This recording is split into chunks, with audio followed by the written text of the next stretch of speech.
Hola a todos. Hoy vengo a hablaros de la distorsión, sus tipos, sus características y por tanto sus consecuencias. Distorsiones originadas en el amplificador. Una onda sinusoidal, como hemos visto, tiene tres parámetros: la amplitud, la frecuencia, el número de ciclos, y la fase, si es la fase positiva o si es la fase negativa. Además, como ya vimos también en un anterior post, cualquier onda se puede descomponer en una suma de varias ondas sinusoidales, es decir, la fundamental y todos los armónicos que la componen. Cuando la señal entra en un sistema de forma distinta a la que sale, se puede hablar de distorsión, la cual es un parámetro que afecta a la forma de onda modificándola. Distorsión en frecuencia que depende de la respuesta en frecuencia del sistema. La diferencia de amplitud entre la entrada y la salida y señales distintas de frecuencias o en una misma señal compuesta de sus armónicos. En audio, los circuitos que realizan esta función son los controles de tono o los ecualizadores. La distorsión armónica de fase se produce por la variación de fase de una señal con relación a su frecuencia, es decir, su fase gira y se produce la distorsión de fase.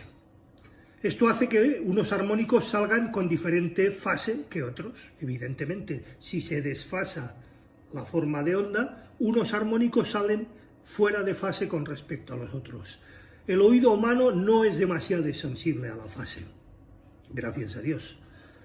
Esta incluso puede ser utilizada si se tiene varios altavoces para que parezca que el sonido viene de un origen distinto, es decir, poniendo los altavoces en diferentes distancias se consigue lo que se llama una diferencia de fase y parece que el sonido venga de mucho más atrás o mucho más adelante de lo que en un principio sería lo normal.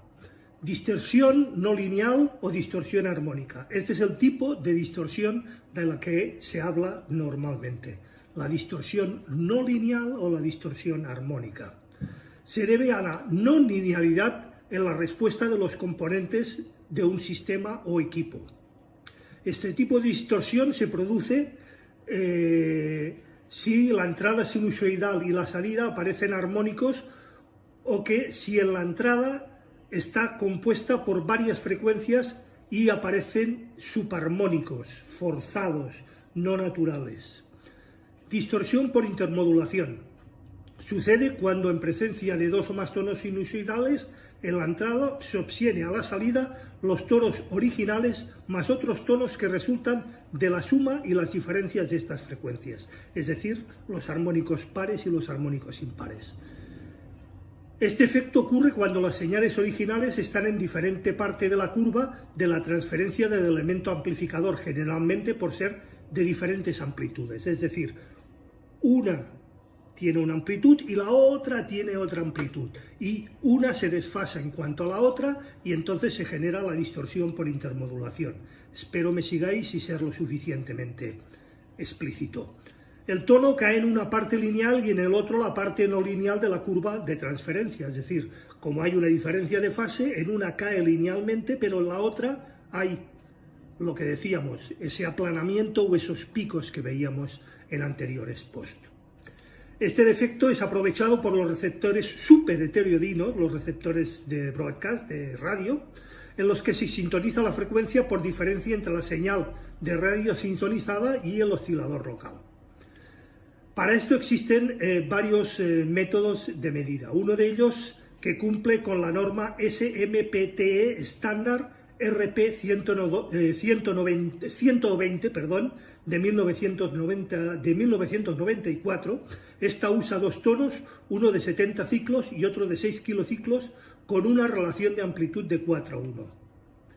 Distorsión por cruce por cero. Otra más. Este tipo de distorsión ocurre únicamente con los amplificadores de clase B y en clase AB, aunque en estos últimos con mucha menos proporción y mucha menos afectación. En los amplificadores de clase B existen dos transistores complementarios, Mientras uno está polarizado, el otro está apagado y viceversa.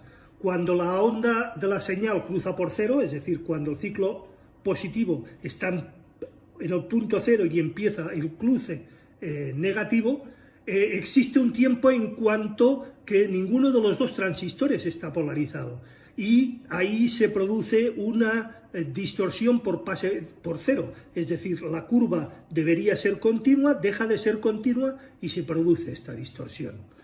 Distorsión por intermodulación de transistores, distorsión que ocurre fuera del amplificador, distorsión Doppler. La distorsión Doppler es cuando se utiliza un altavoz de rango extendido, full range, y cuando en el bafle no hay suficiente división en el espectro de audio o número de altavoces, como para evitar este efecto que ocurre con el siguiente fenómeno. Los sonidos graves, con más potencia del equipo que los sonidos agudos, evidentemente, como ya vimos en el post del viernes pasado, lo que generan es que no es raro que, por ejemplo, con una señal de 50 watts en el equipo, las bajas frecuencias requieran pues la mayor potencia. En cambio, el tweeter o los agudos solamente un 15% de esta potencia.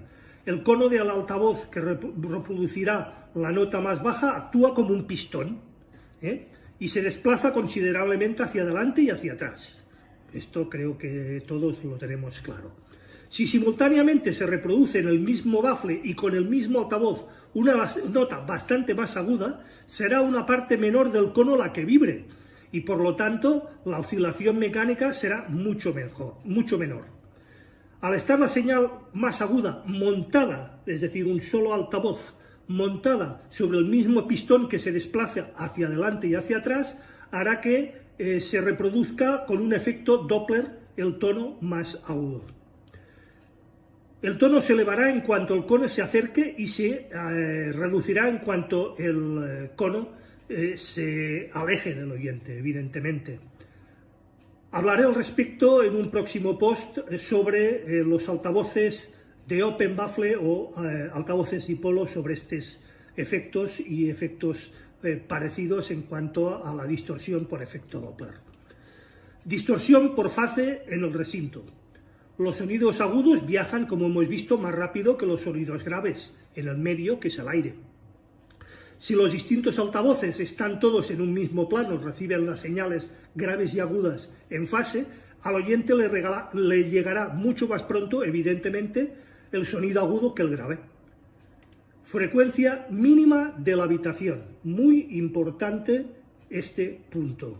La nota más grave que es capaz de reproducir una habitación no tratada acústicamente depende al 100% de las dimensiones de esta sala. Una sala normal no bajará más allá de los 50-60 Hz, por mucho que nos empeñemos. Las dimensiones de una sala normal no nos permiten bajar más allá de los 50-60 Hz, por muchos subgraves, por muchos 15 pulgadas, por muchos 18 pulgadas o por muchos 20 pulgadas que algunos llegan a colocar como subgraves. En una sala de forma paralelepípedo, es decir, una caja de zapatos, el rectángulo, forma paralelepípedo en rectángulo, la caja de zapatos, la frecuencia mínima aproximadamente es la que tiene como longitud de onda la tercera parte de la diagonal de este paralelepípedo. Podéis calcular la frecuencia mínima que será capaz de reproducir vuestra habitación tomando las medidas de dicha habitación y calculando la diagonal. Y la longitud de onda en una tercera parte será la longitud de onda o frecuencia mínima de nuestra habitación. Esta también varía con respecto a la temperatura ambiente y con la ubicación del oyente, evidentemente, y de los elementos que constituyen la sala o el medio de oída. En psicoacústica es más que conocido que la escucha de armónicos de un sonido grave ausente hace que el cerebro reconstituya el sonido faltante, como ya vimos en un anterior post. Es decir, si en un oído llega una frecuencia y en el otro llega otra, el cerebro reconstruye la diferencia entre una frecuencia y la otra. Por eso, un refuerzo o realce de sonido alrededor de los 100-150 Hz, como hacen bastante gente, hace que el equipo parezca que suene más grave de lo que suena en realidad. Esto es un truco que aplica bastante gente para hacer que parezca que la sala tiene más graves de los que tiene realmente, haciendo con la ecualización un pequeño realce de 2-4 dB en la zona de 100-150 Hz. Pero esta forma de audición puede producir fatiga y hasta dolores de cabeza en muchos casos. Por ese motivo, los graves son más plenos y más naturales en teatres, cines o salas de concierto, debido a las dimensiones mucho mayores involucradas en la reproducción de este sonido y por lo tanto la diagonal y por lo tanto la frecuencia mínima que nos podremos reproducir en ellas. Existen fórmulas para calcular la frecuencia mínima reproducible en un recinto según sus dimensiones en Internet. Os aconsejo que si estáis interesados rasquéis un poco en San Google y encontraréis estas fórmulas. Las variaciones debidas a la temperatura del ambiente se pueden también corregir utilizando unas fórmulas también adecuadas que nos permiten aplicar en esta fórmula la temperatura ambiente y el grado de humedad para que calcule la frecuencia mínima reproducida en nuestra sala.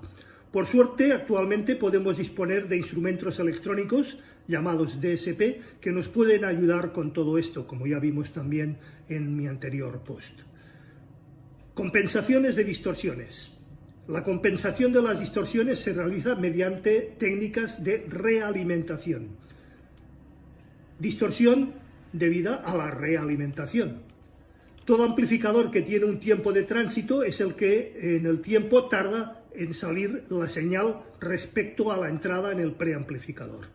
Cuando se aplica realimentación negativa, en muchos casos, una porción de la señal de salida se introduce otra vez en la entrada, de manera que se reste con la señal original. Al estar desfasados, se restan también, como vimos en anteriores posts.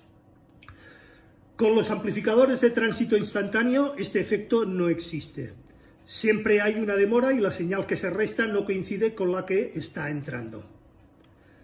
En las pruebas con ondas sinusoidales puras, esta no se aprecia demasiado, ya que la salida sigue siendo sinusoidal. Además de la señal de entrada no varía y es siempre de tono fijo. Sin embargo, la música es altamente dinámica y su espectro en un osciloscopio es más parecido a un registro de un sismógrafo que no a una onda sinusoidal pura.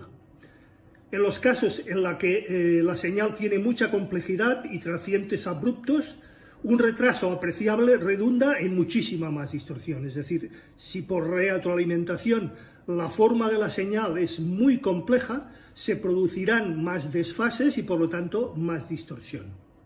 En los equipos a válvulas, la realimentación negativa, para que os hagáis una idea, rara vez supera el 10%, cosa que en algunos amplificadores y en según qué clases llega a este 10%.